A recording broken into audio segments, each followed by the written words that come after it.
He is Field Marshal Musa Mwariama, and this is his story. A tragedy that needs to be told 1,000 times.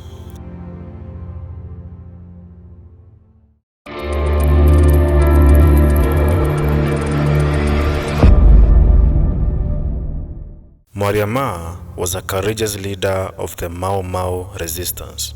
The mere mention of his name sent shivers down the backs of the pale invaders from the British Isles. Because of him, the white men and women made sure to carry their guns at all times, for no one knew the moment and the time when he would suddenly spring from the air like a ghost and exact punishment upon the white man for his crimes against the black man. As his brother Kimathi fought from the Aberdares, he led the brave Meru battalion from his bases in the thick, dark forest of Nyambene in Meru. Here are some shocking facts about him. Number 1. He is the highest-ranking Mau Mau leader who survived the war without being killed or captured by the white man. But my soul weeps when I remember it was a black man like him who finally put him in chains and stole his dignity. Number 2. After independence, they decorated him with the National Order of Elder of the Burning Spear, EBS, a title that meant nothing to him as it did nothing to his predicament. He was also given a 15-acre piece of land in Timau, Meru. It was barren and in a very cold place on the slopes of Mount Kenya. It was not an act of generosity because actually it was a loan he was supposed to pay back to the government, but he knew better than to complain. Number 3. Before joining the Mau Mau, he worked as a security guard in Nairobi. When he saw what the white man was doing to his brothers and sisters, his heart raged in anger.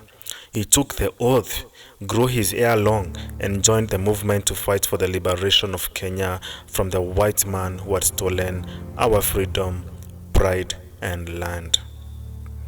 Number 4. His stay in the dark, dangerous forests sharpened his senses. In fact, even after the British had packed their bags and left, he was still paranoid about his safety. He had to be.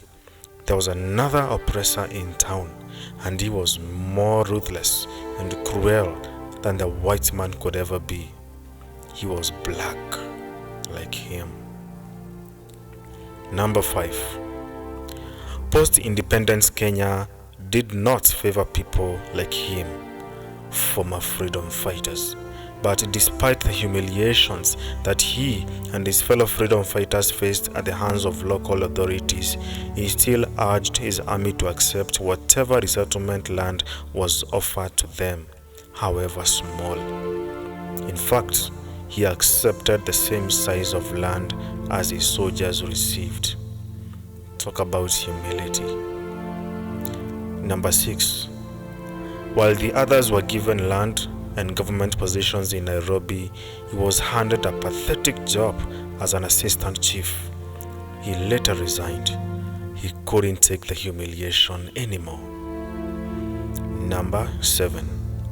In 1964, he was offered 335 shillings by the Kenyatta government to stand down after Kenya's independence. But stand down for what?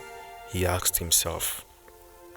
When he turned down the offer, he was put on an enemy list, and a month later, he was charged with sedition and thrown in prison for 6 months. All because he had demanded for what was rightfully his. After release, poverty forced him to accept the money. Number 8.